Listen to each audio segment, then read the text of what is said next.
Metal Gear Solid 5: The Phantom Pain will mean a lot of different things to different people.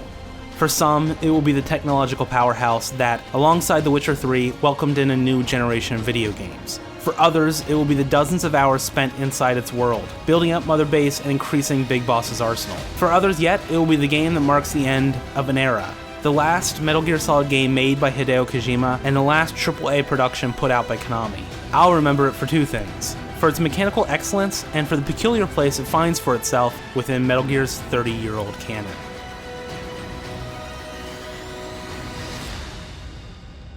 Metal Gear Solid 5 is the biggest Metal Gear game ever made, but it starts off small. Instead of opening on the battlefield, MGS5 begins in a single room, a single bed.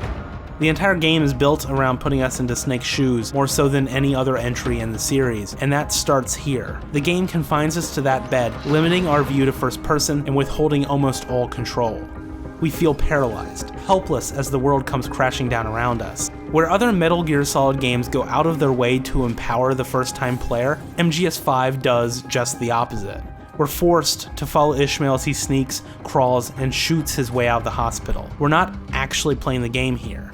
Ishmael is. He shows us the basic actions the game will expect us to perform and then hands the controller over to us. It feels like we're sitting on the couch with our big brother and he's just showing us the ropes. Ishmael serves as a paradigm for us to aspire to. But it's not until later that we realize what Metal Gear Solid 5 has to offer. MGS5 is a sandbox in the truest sense of the word. The amount of options given to the player at any given time is staggering. Take the fourth mission as an example. You can take out the outpost's communications by destroying the 3 transceivers with explosives, or a rocket launcher, or really however you want to.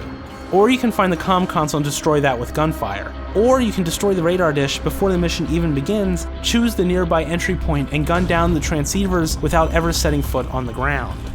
What really elevates MGS5's moment-to-moment gameplay is how it interacts with the choices you make back at Mother Base. MGS5 believes in holistic design, where the mechanics in the field and the mechanics at home interlock in such a way that they rely on one another to function. Compare this to games like Dragon Age Inquisition, where base building almost never affects the way you actually play the game. While running missions in the field, you have the option to Fulton out captured enemies and equipment. Attack too often at night, and the guards will start wearing night vision goggles. Aim for the head too often, and guards will start wearing helmets. Back at base, you can use the men you've captured to improve R&D or your intel team.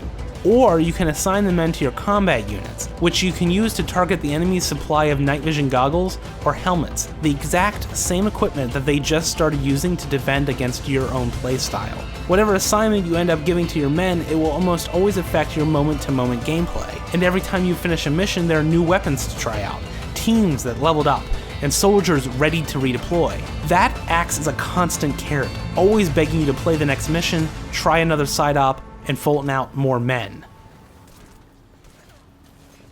One of the most impressive moments in MGS5 is when the game uses this very system against you. When the first epidemic breaks out on Mother Base, you need to figure out what's causing it and quarantine those affected before you lose more men. As you lose more and more soldiers, your teams start leveling down, and that sweet sniper rifle that you are ready to develop can't be developed anymore. It turns that trickle of rewards on its head, and that sudden switch in emotional response makes losing your men all the more powerful. It, if for only material reasons, puts you in the shoes of Big Boss and makes you feel that loss firsthand.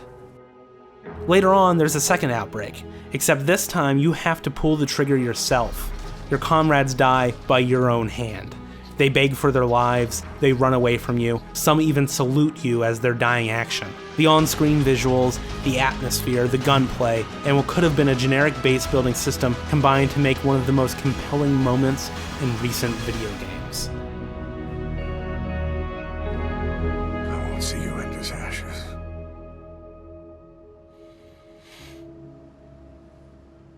You're all diamonds. But if MGS5's gameplay makes any missteps, it's with its boss fights. Most of them end up feeling like rocket sponges, even worse than the fights in Peace Walker.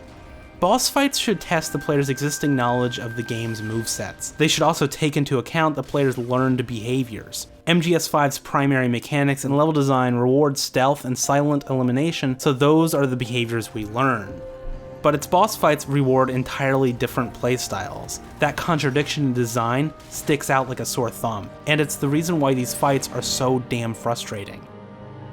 The only fight in MGS5 that doesn't play this way is Quiet's, but even this battle leaves a bit to be desired. It works, but it feels like a bigger version of the Sniper Wolf fight from MGS1 instead of building on the much more intricate and interesting fight from MGS3.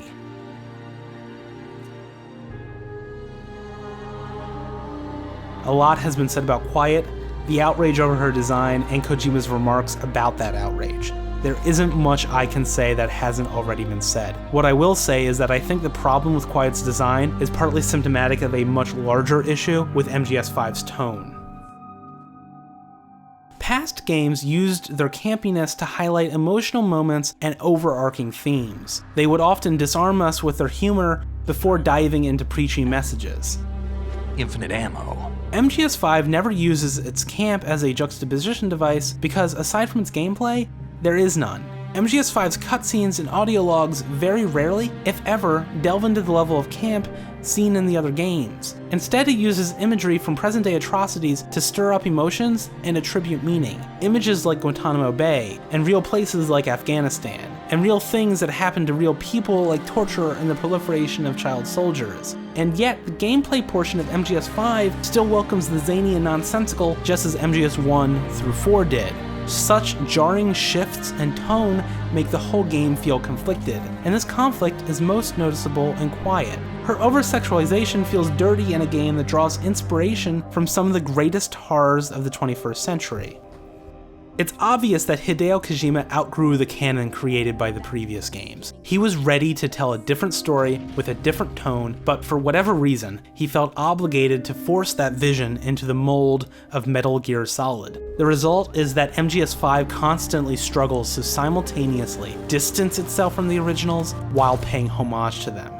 More frustrating still is the feeling that Kojima wanted very badly to say something profound with MGS5, but never managed to. And one of my biggest worries is that this specific problem, like so many of the game's issues, might be because of cut content.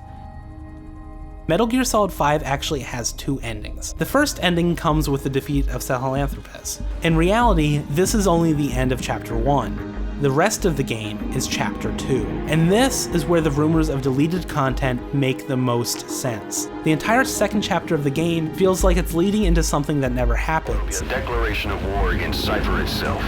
That time will come, but it's not now. In fact, as far as we know, Cypher is still fully operational at the close of the game. Aside from Skullface's death, we accomplished nothing. All signs point to the deleted content revealed in the collector's edition of the game being the real ending to Chapter 2. And if that's the case, then MGS5's story is left unfinished. Fans spent countless hours searching for any sign that there was more to come, something hidden, some DLC to be added. Conspiracy theories were commonplace, fueled by cryptic YouTube videos and vague Twitter statuses. Theorists filled forums with wild conjecture that ultimately went nowhere, and what breadcrumbs we did find were unsatisfying and served only as hints of what was supposed to be. Eyes like Kazuhira. It's ironic that a game featuring phantom limbs as a central metaphor would have such an integral part of its identity amputated from it. Just as Miller and Snake long for their lost comrades and lost limbs, we are left longing for a satisfying conclusion. If MGS5's ending has one saving grace, it's Chapter 46. The game reveals its twist and then forces you to play through the entire first mission with this new knowledge. You see the same events you played through 40 hours earlier with new eyes. The big brother you learned the ropes from is actually Big Boss, and passing along the controller suddenly becomes passing along a legacy. Then there's The Man Who Sold the World, the 1982 cover of David Bowie's 1970 classic. A song that's supposedly about meeting your own doppelganger, but Bowie himself said that he wrote the song at a time when he was still searching for his own identity as an artist. So it reminds me more of Hideo Kojima than it does Big Boss. It reminds me of Kojima's search to find out who he is as a game designer. Kojima was constantly torn between pursuing new projects or continuing the story he created some 28 years ago. He said that he was leaving the series for good after almost every installment. He always returned. this is the first time he probably won't. MGS5 will not only be Hideo's last Metal Gear game, it's going to be the last real Metal Gear game for some time. It would need to move twice as many units to make back its massive budget, and the architect of the Fox engine has already left Konami after the company announced a halt on all AAA development. So it seems like MGS5 won't only be the end to the Metal Gear saga, but an end to Konami's legacy as a game developer. A legacy that included some of the most iconic games ever made. Games like Silent Hill and Castlevania. And what a strange end it is. MGS5 is left as an unfinished game that will most likely never be finished or added onto. It will last as a weird but permanent footnote in the history of gaming canon. And Metal Gear Solid's final twist? That one of the most mechanically sound games ever made came out of a series better known for its cinematics and from a developer who always fancied himself more a film director than a game maker. So those are our thoughts on Metal Gear Solid 5. Like I said in the beginning of the video, this game is going to mean a lot of things to a lot of different people. So go ahead and tell us what it means to you in the comments, what your thoughts are on the video, what we should do next. If you like the video, go ahead and like, subscribe, you know the deal. Follow us on Twitter, whatever. Stay tuned, because there's going to be more to come. Thanks for watching. Bye.